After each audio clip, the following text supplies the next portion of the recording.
पहले भारत की deadly missile BrahMos को बताया बेकार, अब तेजस जेट के पीछे हाथ धोकर पड़ा अमेरिका।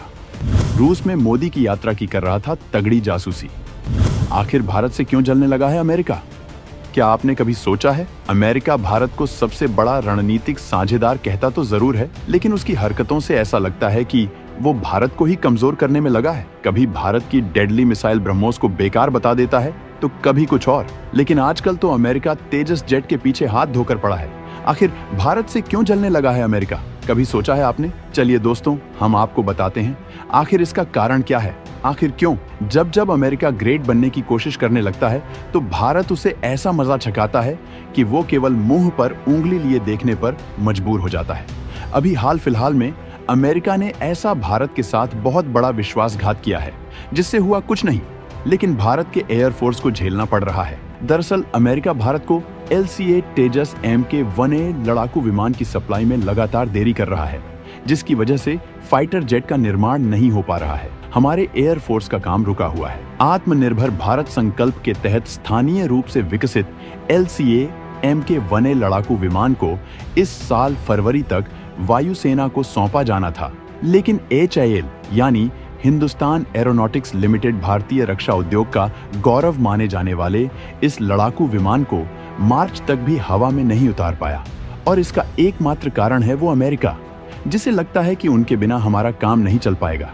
यहाँ सवाल अब ये उठता है कि आखिर क्यों विमानों के इंजन की सप्लाई नहीं कर रहा अमेरिका? तो आइए जानते हैं इसके पीछे की कहानी। HAL को 31 मार्च 2024 तक 2 लड़ाकू विमान और 31 मार्च 2025 तक 18 लड़ाकू विमान भारतीय वायुसेना को सौंपने थे, लेकिन अब विमानों की डिलीवरी जुलाई के अंत में ही शुरू होने की उम्मीद है। डिलीवरी शेड्यूल में ये बदलाव HAL और GE एरोस्पेस में सप्लाई चेन संबंधी समस्याओं की वजह से MK-1A में लगने वाले F400 4IN-20 इंजन की देरी की वजह से हो रही है। लेकिन अमेरिका भारत के साथ ऐसा जानबूझकर कर रहा है, यह मसला कुछ और है। दोस्तों, डिफेंस एक्सपर्ट्स का कहना है कि रूस और भारत में मजबूत होते संबंधों की वजह से अमेरिका ने जानबूझकर एयरक्राफ्ट के इंजन की सप्लाई रोकी है। जरा सोचिए, वो देश जो दुनिया का सबसे विकसित देश है, खुद को सुपर पावर वाला देश कहता है, लेकिन डर रहा है इंजन देने से सौदा पूरा होने से।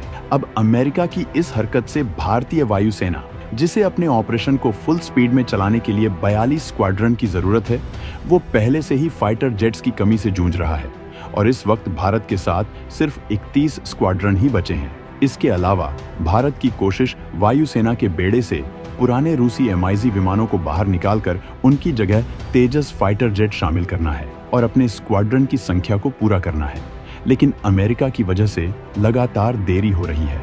अब सवाल यहाँ ये उठता है कि क्या भारत को चुपचाप अमेरिका का मुंह देखना चाहिए? क्या हमें अमेरिका की इस टेक्नोलॉजी का इंतजार करना चाहिए कि अमेरिका जब मन भर जाए तो वो हमें सौदे के हिसाब से इंजन देगा? जी नहीं, भारत एक ऐसा देश है जिसको जब जब किसी ने धोखा देने की कोशिश की है या अपने वादों से पीछे हटा है तो भारत ने उन्हें मुंह तोड़ जवाब दिया है। भारत के सामने जब जब किसी ने होशियारी दिखाने की कोशिश की है तब तब भारत ने उनकी होशियारी का अच्छे वक्त पर जवाब दिया। दोस्तों, आप सोच रहे होंगे कि आखिर हम ऐसा क्यों कह रहे हैं। आप याद कीजिए वो दिन जब 1992 में अमेरिका के राष्ट्रपति जॉर्ज बुश ने भारतीय स्पेस रिसर्च ऑर्गेनाइजेशन यानी इसरो पर प्रतिबंध लगा दिया था। उन्होंने इसरो को बैन कर दिया था। इतना ही नहीं, उस समय अमेरिका ने रूस पर दबाव बनाकर उसे इसरो के साथ क्रायोजेनिक इंजन तकनीक साझा करने से भी रोक दिया था। वो नहीं चाहते थे कि भारत का स्पेस सेंटर भी विकसित हो पाए, यहाँ के साइंटिस्ट भी आगे बढ़ पाएं। लेकिन दोस्तों, अमेरिका की इन सभी कोशिशों का मकसद भारत को मिसाइल विकसित करने की तकनीक हासिल करने से रोकना था। तमाम प्रतिबंधों और मुश्किलों के बाद भी इसरो GSLV को बनाने में कामयाब रहा। इसमें लगने वाले क्रायोजेनिक इंजन को भारत में ही विकसित किया गया। जी हाँ, उन्होंने हमारे सामने मुश्किल खड़ी की, हमने उसका तगड़ा जवाब दिया। और तो और, इसे बनाने की मुश्किलों की वजह से ही शायद इसरो की टीम GSLV को नोटी बॉय के नाम से पुकारा करती थी। है ना गजब की बात।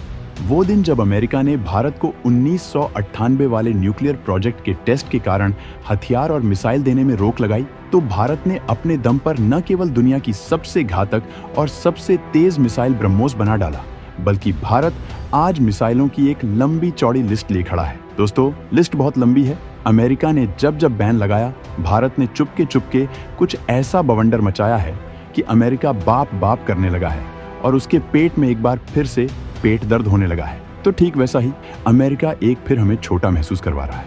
इसका तगड़ा जवाब भी तैयार है।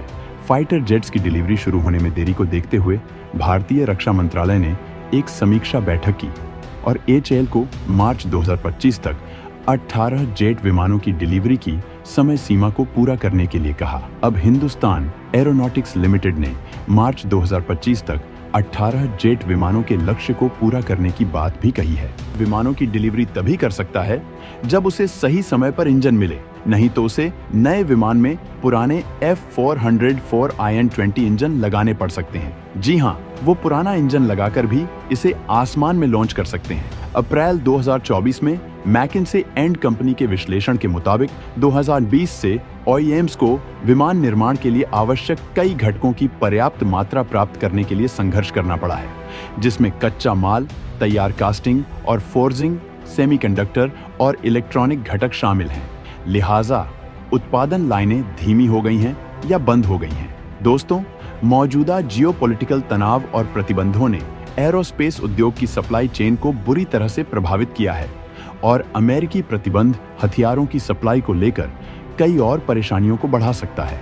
अपने विमान इंजनों के लिए भारत की GE एरोस्पेस पर निर्भरता मजबूती से इस तरफ इशारा करती है कि भारत खुद कच्चे माल और इलेक्ट्रॉनिक्स कमियों की लिस्ट को वो खुद बनाना अब शुरू कर दे। और वो दिन भी अब दूर नहीं जब भारत इसे भी अपने अंदाज में पूरा करके अमेरिका को मुंह तोड़ जवाब दे।